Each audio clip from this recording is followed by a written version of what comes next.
بسم الله الرحمن الرحیم الحمد للہ والصلاة والسلام علی رسول اللہ وعلی آلہ واصحابہ اجمعین اما بعد۔ ناظرین کرام، السلام علیکم ورحمۃ اللہ وبرکاتہ۔ اصحاب رسول اللہ صلی اللہ علیہ وسلم کے عنوان سے اپنے اس پروگرام کے ہمراہ ہم آپ کی خدمت میں حاضر ہیں، اور اس سے قبل گزشتہ نشست کے موقع پر ذکر خیر چل رہا تھا رسول اللہ صلی اللہ علیہ وسلم کے بہت ہی جلیل القدر صحابی یعنی حضرت طفیل بن عمرو الدوسی رضی اللہ عنہ کے بارے میں، اور اس تعلق سے ہماری گفتگو یہاں تک پہنچی تھی کہ بہت زمانوں تک طفیل بن عمرو الدوسی رضی اللہ عنہ وہاں اپنے علاقے تہامہ میں دین اسلام کی دعوت و تبلیغ کی کوششوں میں مشغول رہے اور مصروف رہے، یہاں تک کہ آخرکار سن 7 ہجری میں یہ اپنی قوم کے 80 گھرانوں کی قیادت کرتے ہوئے کہ یہ لوگ جو کہ مشرف باسلام ہو چکے تھے، تو ان لوگوں کی قیادت کرتے ہوئے طفیل بن عمرو الدوسی رضی اللہ عنہ آخر مدینہ منورہ پہنچے سن 7 ہجری میں۔ اور ناظرین کرام، یہ وہ زمانہ چل رہا تھا کہ ابھی چند روز قبل ہی رسول اللہ صلی اللہ علیہ وسلم کے لیے اور مسلمانوں کے لیے ایک بہت ہی بڑی خوشی کا موقع گزرا تھا، تازہ یعنی فتح خیبر کا موقع۔ رسول اللہ صلی اللہ علیہ وسلم ہنسی خوشی اتنی بڑی کامیابی کے بعد ابھی چند روز قبل ہی مدینہ منورہ پہنچے تھے، تو ایسے میں یہ دوسری بہت بڑی خوشی بھی سامنے آ گئی کہ طفیل بن عمرو الدوسی رضی اللہ عنہ اپنی قوم کے 80 گھرانوں کی قیادت کرتے ہوئے مدینہ آ پہنچے۔ تو اس پر رسول اللہ صلی اللہ علیہ وسلم نے انتہائی خوشی کا اور مسرت کا اظہار فرمایا، اور مزید یہ کہ ان لوگوں کے لیے وہاں خیبر سے جو بہت کچھ مال غنیمت نصیب ہوا تھا، اس مال غنیمت میں سے آپ صلی اللہ علیہ وسلم نے ان لوگوں کو بہت کچھ عطا فرمایا، تاکہ یہ لوگ جو کہ اپنا علاقہ چھوڑ کر آئے ہیں، اپنا گھر بار چھوڑ کر آئے ہیں، اپنا سبھی کچھ وہاں چھوڑ کر خالی ہاتھ مدینہ آ پہنچے ہیں، تو ان کی مدد ہو سکے، تعاون ہو سکے، اور یہ لوگ اثر نو اب مدینہ میں اپنے گھر بسانے کے قابل ہو سکیں۔ اور اس کے بعد ناظرین کرام، وقت گزرتا رہا۔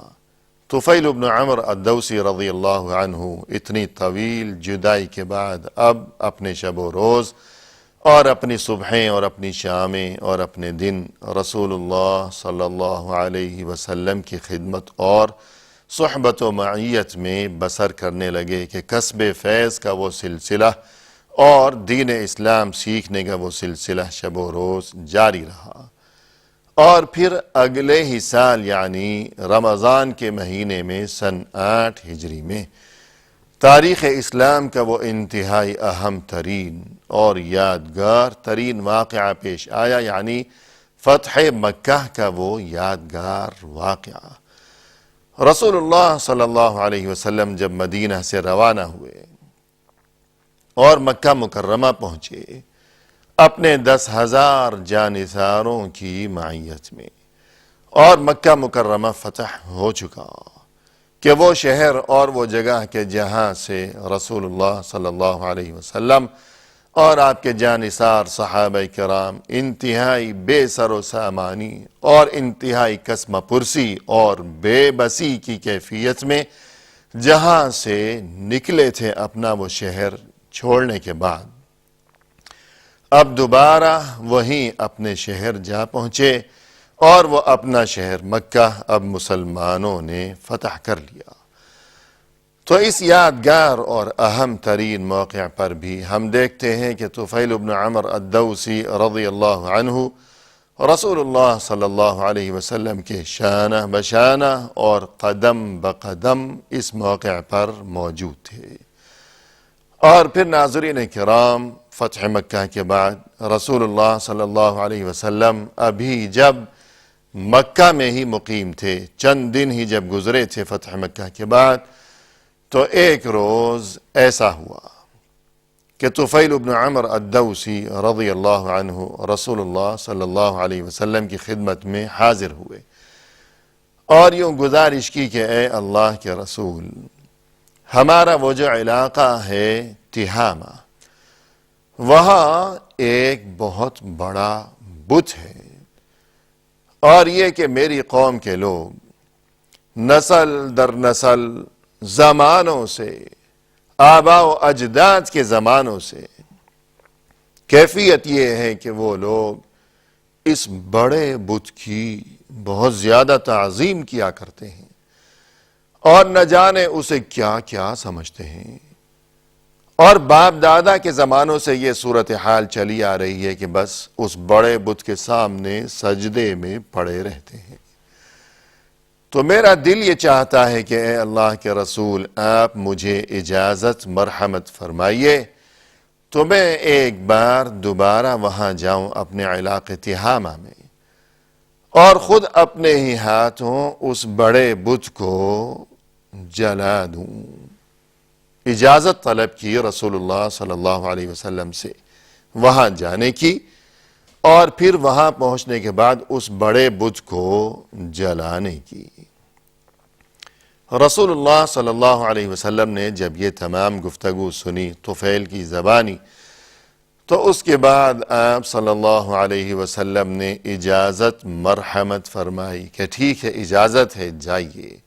اور آپ وہاں جانے کے بعد یہ کام جو انجام دینا چاہتے ہیں تو ٹھیک ہے، جائیے، آپ کو اجازت ہے۔ چنانچہ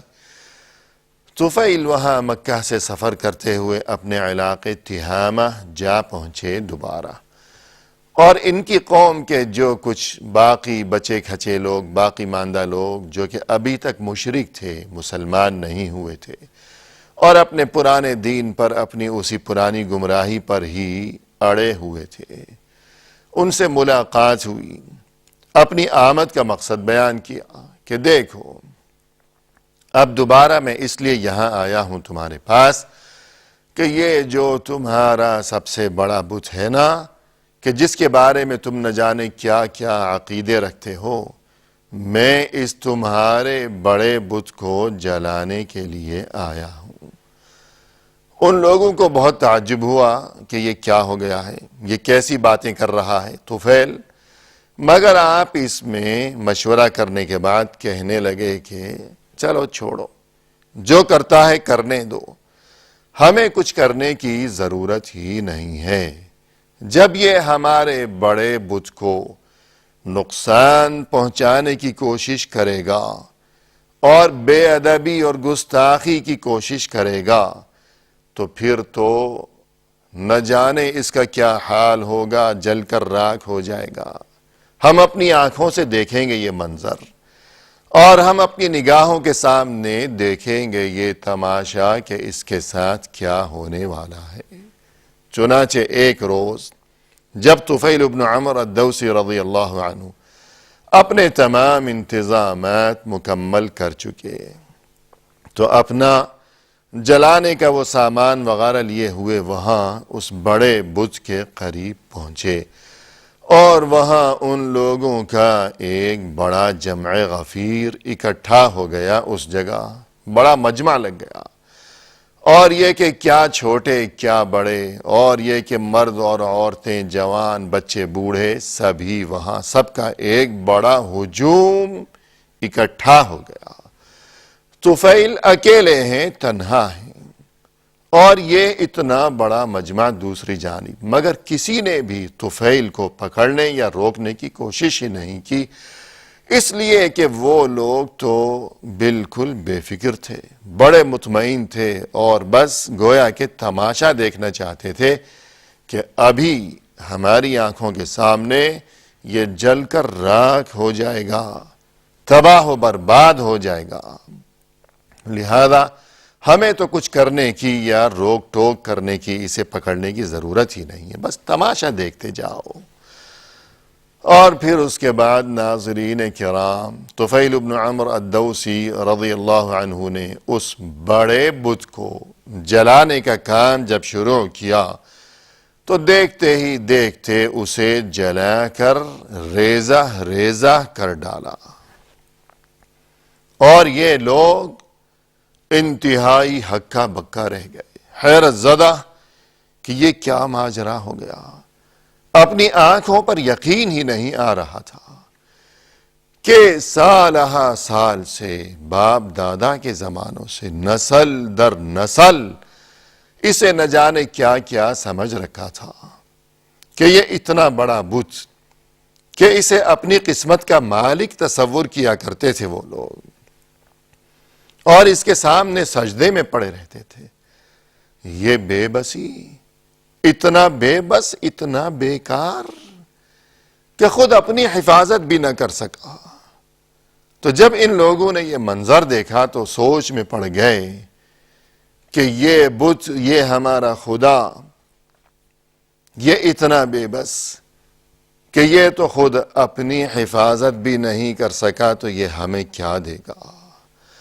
اور یہ حقیقت جب ان پر منکشف ہوئی اور ان کے دلوں نے جب اس حق کو، اس حقیقت کو قبول کیا، تب یہ سب کے سب مسلمان ہو گئے۔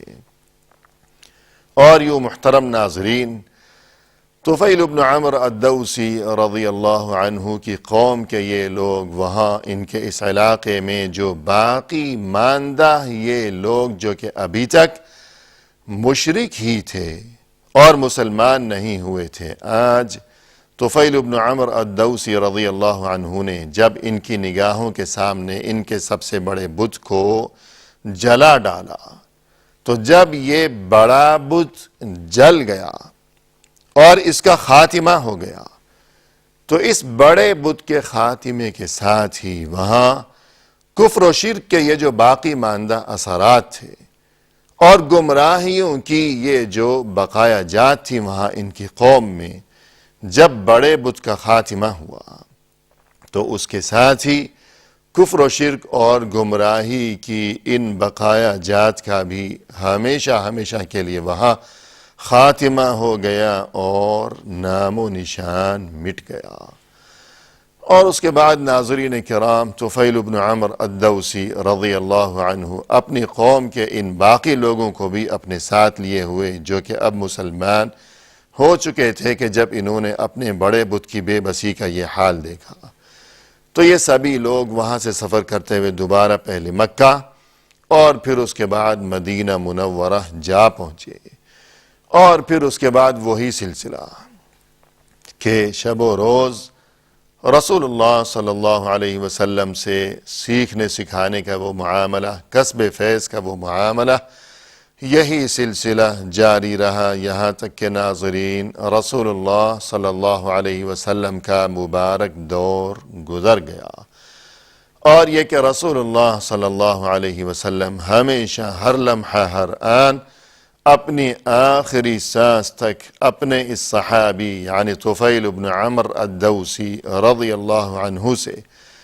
انتہائی خوش رہے اور بہت زیادہ مسرور و مطمئن رہے۔ اور اس کے بعد رسول اللہ صلی اللہ علیہ وسلم کے بعد آپ صلی اللہ علیہ وسلم کے اولین جانشین کی حیثیت سے جب خلیفہ اول ابو بکر صدیق رضی اللہ عنہ کے دور خلافت کا آغاز ہوا، تو اس بدلے ہوئے زمانے میں بھی کہ جس طرح اس سے پہلے خود رسول اللہ صلی اللہ علیہ وسلم کے مبارک زمانے کے دوران طفیل بن عمرو الدوسی رضی اللہ عنہ کی کیفیت یہ تھی کہ خود اپنی جان بھی اور اپنی تمام تر صلاحیتیں بھی اور اپنا اسلحہ بھی اور اپنا نوجوان بیٹا عمرو بھی، یہ سبھی کچھ انہوں نے ہمیشہ کے لیے اللہ کے دین کی سربلندی کی خاطر اپنا یہ سبھی کچھ جس طرح رسول اللہ صلی اللہ علیہ وسلم کی خدمت میں پیش کر رکھا تھا، اور دین اسلام کی سربلندی کے لیے اپنا یہ سبھی کچھ جس طرح وقف کر رکھا تھا، تو بعینہ اسی طرح اب رسول اللہ صلی اللہ علیہ وسلم کا زمانہ گزر جانے کے بعد طفیل بن عمر الدوسی رضی اللہ عنہ رسول اللہ صلی اللہ علیہ وسلم کے پہلے خلیفہ یعنی ابو بکر صدیق رضی اللہ عنہ کی خدمت میں حاضر ہوئے اور اپنی وفاداری کا یقین دلایا، اور خود اپنی جان، اپنی تمام تر صلاحیتیں، اپنی تلوار اور اپنا نوجوان بیٹا عمر، یہ سبھی کچھ خلیفہ اول کی خدمت میں پیش کر دیا، اور یہ کہ دین اسلام کی سربلندی کی خاطر اپنا یہ سبھی کچھ وقف کر دینے کے عزم کا اظہار کیا ابو بکر صدیق رضی اللہ عنہ کے سامنے۔ اور ناظرین کرام، جس طرح دنیا جانتی ہے کہ خلیفہ اول ابو بکر صدیق رضی اللہ عنہ کا زمانہ خلافت اگرچہ بہت مختصر تھا، یعنی تقریباً 2.5 سال، لیکن یہ بہت نازک ترین اور بہت ہی مشکل ترین زمانہ تھا، کیونکہ رسول اللہ صلی اللہ علیہ وسلم کے مبارک زمانے میں تو تمام تر حالات ایک مخصوص طریقے سے چلے آ رہے تھے کہ سب کچھ درست طریقے سے تمام امور سلطنت چلتے چلے آ رہے تھے، لیکن رسول اللہ صلی اللہ علیہ وسلم جب اس دنیا میں نہیں رہے اور اللہ کی طرف سے وہ جو نزول وحی کا ایک سلسلہ تھا کہ وقتاً فوقتاً وحی آیا کرتی تھی، اور مسلمانوں کے لیے اللہ کی طرف سے بہت سے ہدایات اور توجیہات اور تعلیمات وغیرہ کے نزول کا ایک سلسلہ جاری رہا کرتا تھا، اب یہ مبارک سلسلہ منقطع ہو چکا کہ اب کیا کیا جائے۔ تو اب اتنی بڑی تبدیلی ظاہر ہونے کے بعد ظاہر ہے کہ اس کے جو کچھ بھی نتائج برآمد ہو سکتے تھے کہ دشمن نگاہیں لگائے بیٹھے ہوئے ہیں، تاک میں ہیں، موقع کی تلاش میں ہیں کہ چاروں طرف دشمن ہیں، کوئی کھلا ہوا دشمن ہے اور کوئی مدینہ کے اندر اپنے گھروں کے اندر اپنی آستینوں کے اندر چھپے ہوئے وہ منافقین اور وہ اندرونی دشمن۔ اب یہ کہ ان بدلے ہوئے حالات میں جتنی بھی مشکلات پیش آ سکتی تھیں وہ تمام تر مشکلات اور یہ تمام تر فتنے اور یہ تمام تر دشواریاں اور یہ تمام تر سازشوں کا یہ جال، ان تمام مشکلات کا سامنا کرنا پڑا خلیفہ اول ابو بکر صدیق رضی اللہ عنہ کو۔ اور ناظرین کرام، ہماری گفتگو چل رہی ہے در حقیقت طفیل بن عمر الدوسی رضی اللہ عنہ کے حالات زندگی کے بارے میں۔ تو اب خلیفہ اول کے زمانے میں ان کی کیا کیفیت ہوئی اور کیا صورتحال پیش آتی رہی، یہ تمام تر تفصیلات لیے ہوئے انشاءاللہ آئندہ ملاقات کے موقع پر آپ کی خدمت میں حاضر ہوں گے۔ فی الحال اللہ کے حوالے وآخر دعوانا ان الحمد للہ رب العالمین۔